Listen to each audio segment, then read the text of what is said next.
द्यावा पृथिव्योरिदमन्तरं हि व्याप्तं त्वयैकेन दिशश्च सर्वाः दृष्ट्वाद्भुतं रूपमिदं तवोग्रं లోకత్రయం ప్రవ్యథితం మహాత్మన్. ఓ మహాత్మా, భూమి, ఆకాశం, అంతరిక్షం 8 దిక్కుల మధ్య భాగంలో నీవే, నీవొక్కడివే వ్యాపించున్నావు. నీవు లేని ప్రదేశమే లేదు. నీ రూపం ఉగ్రంగా భయంకరంగా ఉంది. ఆశ్చర్యం కలుగుతూ ఉంది. నీ విశ్వరూపాన్ని చూసి నేనే కాదు 3 లోకాలు భయంతో గడగడ వణుకుతున్నాయి, భయంతో కంపించిపోతున్నాయి. ఇక్కడి నుండి అర్జునుడిలో భయం మొదలైంది.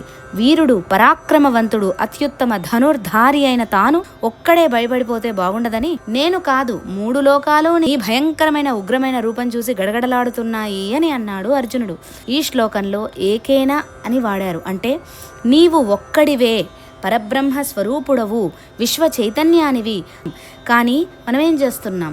దేవతల మధ్య భేదాలు, అంతరాలు కల్పించి ఆ దేవుడికి మహిమలున్నాయి, ఈ దేవుడికి కొలిస్తే అనుకున్నది అనుకున్నట్టు జరుగుతుంది అంటూ రోజుకో దేవుణ్ణి పూజిస్తున్నాం. మతాల పేరిట విద్వేషాలను రెచ్చగొడుతున్నాం. ఎవరు ఏ దేవుడిని, ఏ దేవతను పూజించినా అంతటా నిండి ఉన్నది ఏకైక శక్తి, ఆ పరబ్రహ్మ ఒక్కడే అనే జ్ఞానం సంపాదించడం అత్యవసరం.